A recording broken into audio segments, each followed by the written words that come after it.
వెనకటికి ఒక విద్యావంతుడైన బ్రాహ్మణుడుండేవాడు. ఆయన దగ్గర ఒక శిష్యుడుండేవాడు. ఈ శిష్యుడు చాలా చురుకైనవాడు. గురువు దగ్గర సకల విద్యలు నేర్చుకోవటమే కాక గురువుగారు తరచూ తీర్థయాత్రలకు వెళ్ళినప్పుడు వారి కుటుంబాన్ని కనిపెట్టుకొని ఉండేవాడు. ఇట్లా ఉండగా గురువుగారి భార్య గర్భిణిగా ఉండి ప్రసవం అవుతున్నది. ఇరుగు పొరుగు అమ్మలక్కలు పురుడు పోస్తున్నారు. శిష్యుడు పురిటి గది బయట కూర్చున్నాడు. ఇంతలో అక్కడికి బ్రహ్మదేవుడు వచ్చి పురిటి గదిలోకి వెళ్ళబోయినాడు. ఎవరికీ కనిపించని బ్రహ్మను శిష్యుడు చూడగలిగాడు, కానీ గుర్తించలేదు. ఎవరు నువ్వు? లోపలికి వెళ్ళడానికి వీల్లేదు. లోపల మా గురువుగారి భార్య ప్రసవిస్తోంది అన్నాడు శిష్యుడు. అందుకనే నేను లోపలికి వెళ్తున్నాను. భూమి మీద పడకముందే నేను ఆ బిడ్డ నొసట వ్రాత రాయాలి. నేను బ్రహ్మను అన్నాడు బ్రహ్మ. ఏమని వ్రాస్తావు? చెబితే కానీ లోపలికి పోనివ్వను. నువ్వు బ్రహ్మవైతే నాకెక్కువ లేదు అన్నాడు శిష్యుడు. నాకు నీతో మాట్లాడే వ్యవధి లేదు.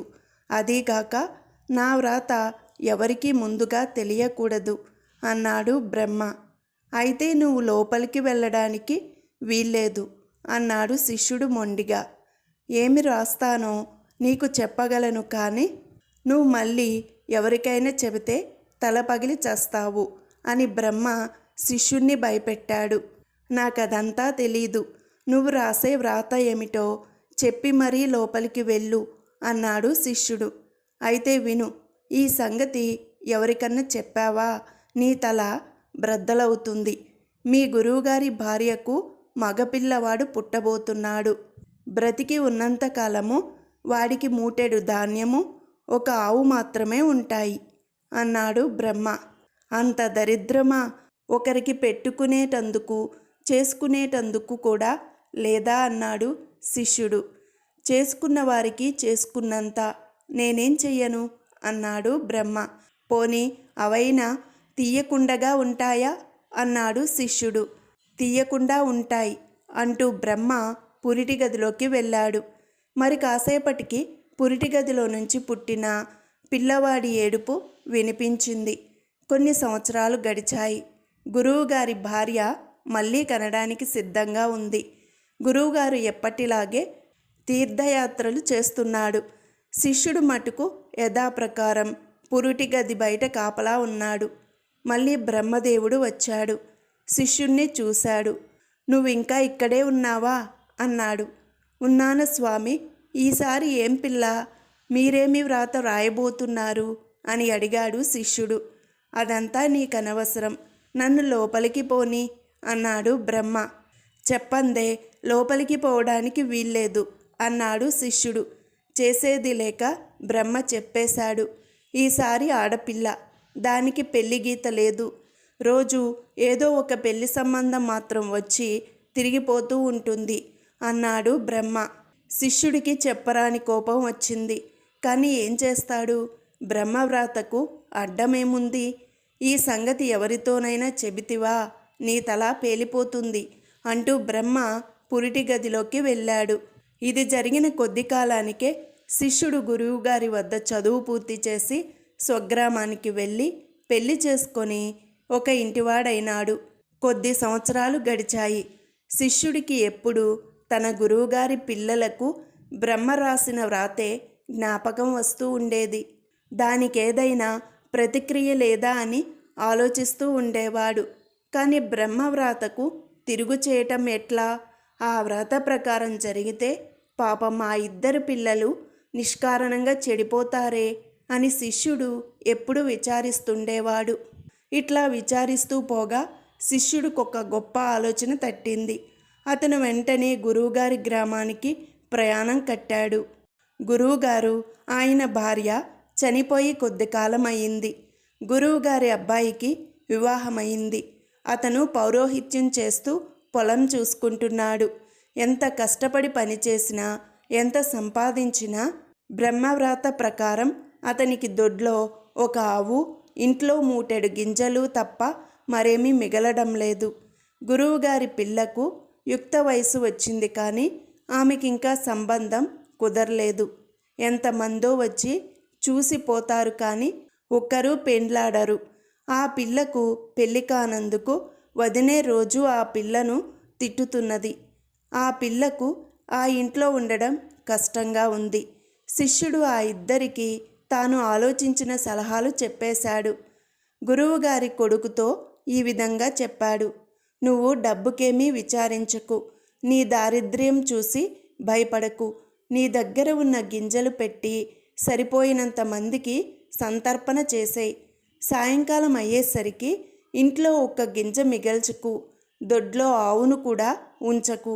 ఎవరికైనా విక్రయించు. అమ్ముడు పోకపోతే దానం చేసేయి. నీకేమీ నష్టం ఉండదు అని చెప్పాడు. దానికి గురువు కొడుకు భయపడి, అసలే నాది బీద సంసారం, ఇట్లా చేస్తే నేను నా భార్య మాడి చచ్చిపోమా అన్నాడు. నా మాట నమ్మి నేను చెప్పినట్టు చెయ్యి. చేతనైతే రోజు నేను చెప్పినట్టే చెయ్యి. నీకేమీ నష్టం కలగకుండా నేను చూస్తాను. కావలిస్తే నేను నీ ఇంట్లో కొంతకాలముండి నా మాట రుజువు చేస్తాను అన్నాడు శిష్యుడు. శిష్యుడి మాట నమ్మి ఆ రోజుకు కావలసిన గింజలు మాత్రం ఉంచుకొని మిగతావి వండించి గురువు కొడుకు నలుగురిని పిలిచి భోజనాలు పెట్టాడు. ఎన్నడూ పిల్లికి బిచ్చం వేసే స్థితిలో లేనివాడు సంతర్పణ చేస్తున్నాడంటే అందరికీ ఆశ్చర్యంగానే ఉంది. ఆ రోజు సాయంకాలం ఆవును బజారుకు పట్టుకెళ్ళి గురువుగారి అబ్బాయి దాన్ని అమ్మేసి ఆ డబ్బుతో తనకు భార్యకు కావలసిన వస్తువులన్నీ కొనుక్కున్నాడు. మర్నాడు పొద్దుటికల్లా గురువుగారి కొడుక్కి కబురు వచ్చింది. ఆ ఊళ్ళో ఒక పెద్ద భాగ్యవంతుడు చచ్చిపోయాడు. ఆయనకు చినకర్మ చేయాలట. గురువుగారి కొడుకు వెళ్ళాడు. ఆయనకు ఒక మూట బియ్యము, ఒక గోవు దానము దొరికింది. ఆ సాయంత్రం అతను బియ్యం పంచిపెట్టి ఆవును అమ్మేశాడు. మర్నాటి ఉదయానికి ఇంకొక కబురు, ఒక ముసలమ్మ చచ్చిపోయిందని. వాళ్ళు కూడా గురువుగారి అబ్బాయికి ఒక మూటెడు బియ్యము, గోదానము ఇచ్చారు. ఇలా చావులతో కొన్నాళ్ళు గడిచింది. ఆ తర్వాత ఒక రోజున ఎవరూ చావలేదు. కానీ మధ్యాహ్నం అయ్యే వరకు దొడ్లో ఒక ఆవు కట్టేసి ఉంది. ఇంట్లో ఒక బియ్యం మూట ఉంది. గురువుగారి అబ్బాయికి ఆనాటి నుంచి ఇల్లు కదలకుండానే బియ్యపు మూట, ఆవు దొరుకుతున్నాయి. శిష్యుడు గురువు కొడుక్కి సలహా ఇచ్చినట్టుగానే గురువు కూతురుకు కూడా సలహా ఇచ్చాడు. అమ్మా, నీకు పెళ్లి కాలేదని దిగులు పడకు. నేను చెప్పినట్టుగా చెయ్యి. నీకు లక్షణమైన మొగుడు దొరుకుతాడు. ఇక నుంచి నిన్ను చూడవచ్చేవారు ఉత్త చేతులతో వస్తే కనపడవద్దు. ఒక పట్టు చీర, పట్టు రవిక, బంగారపు వడ్రానము, కంటె, నాగరము, పసుపు కుంకుమ తెస్తేనే కనపడతానను. ఈ మాట వినగానే ఆ అమ్మాయికి మరీ దిగులు వేసింది. నన్ను ఊరకనే కూడా చేసుకొని వారు ఇంత డబ్బు ఖర్చు పెట్టి చూడడానికి వస్తారా అని అడిగింది. వస్తారమ్మా, వస్తారు. నా మాట విని 4 రోజులు అలా చెయ్యి అన్నాడు శిష్యుడు. మర్నాడు ఆ అమ్మాయిని చూడడానికి ఒక సంబంధం వచ్చింది. ఆ అమ్మాయి ఒక చీర, రవిక, వడ్రానము, కంటె, నాగరము, పసుపు కుంకుమ తెస్తే కానీ కనపడనని కబురు చేసింది. ఆ వచ్చిన సంబంధం వాళ్ళు అదే పోకడ పోయారు. సాయంత్రం వరకు మళ్ళీ ఎవ్వరూ రాలేదు. సాయంత్రం ఒక పెద్ద మనిషి ఆ పిల్ల కోరిన వస్తువులన్నీ తీసుకొని వచ్చాడు. అవి ఆ పిల్లకి ఇచ్చి ఆమెను చూసి వెళ్ళాడు. ఇలా రోజు ఒక పెద్ద మనిషి వచ్చి చీరలు, నగలు ఇచ్చి పిల్లను చూసి పోతున్నాడు. గురువుగారి అమ్మాయికి కూడా ఇక పెళ్లి కాలేదని దిగులు పడలేదు. ఆ పిల్ల వదిన రోజు దొరికే నగలు, నాణాలు ఇంట్లో వేసుకొని మురుసుకుంటున్నది. శిష్యుడు ఒక 1 నెల రోజులున్నాడు. అతని సలహా ప్రకారం చేయడం వల్ల తన గురువుగారి పిల్లలిద్దరి సమస్యలు పరిష్కారమయ్యి వాళ్ళ ఇద్దరి జీవితాలు ఒక ఒడ్డున పడ్డాయి. వాళ్ళిద్దరి దగ్గర సెలవు పుచ్చుకొని శిష్యుడు తొలికోడి కూసే వేళకు బయలుదేరి తన స్వగ్రామానికి ప్రయాణమైనాడు. తెల్లవారటానికి ఇంకా 2 గంటలున్నది. కానీ వెన్నెల ఉండటం వల్ల దారి చక్కగా తెలుస్తున్నది. శిష్యుడికి దారిలో ఒక పెద్ద మనిషి ఎదురైనాడు. ఒక భుజాన పెద్ద బియ్యం మూట, రెండో చేతిలో నగల మూట పట్టుకున్నాడు. ఒక ఆవును పలుపుకు కట్టి తెస్తున్నాడు. ఆ వచ్చేది బ్రహ్మదేవుడేనని శిష్యుడు గ్రహించి, నమస్కారం స్వామి అని పలకరించాడు. నీ మూలంగా నాకెన్ని పాట్లు వచ్చాయో చూడు అన్నాడు బ్రహ్మ. నన్నేం చేయమంటారు స్వామి, వాళ్ళ కర్మ వాళ్ళది అన్నాడు శిష్యుడు నవ్వుతూ. ఇది వాళ్ళ కర్మ కాదోయి, నా కర్మ. నాకు ఒక్క పని చేసుకోవడానికి తీరిక చిక్కడం లేదు అన్నాడు బ్రహ్మదేవుడు. అలా అయితే ఆ రాత కొంచెం చెరిపివేయకూడదు అన్నాడు శిష్యుడు. చెరపటం ఎలాగా, కానీ కొంచెం దిద్ది నా కర్మ వదిలించుకుంటాను అంటూ బ్రహ్మదేవుడు వెళ్ళిపోయాడు. ఆనాటి నుంచి గురువుగారి అబ్బాయి పట్టిందల్లా బంగారం అయింది. గురువుగారి అమ్మాయికి మంచి మొగుడు దొరికాడు.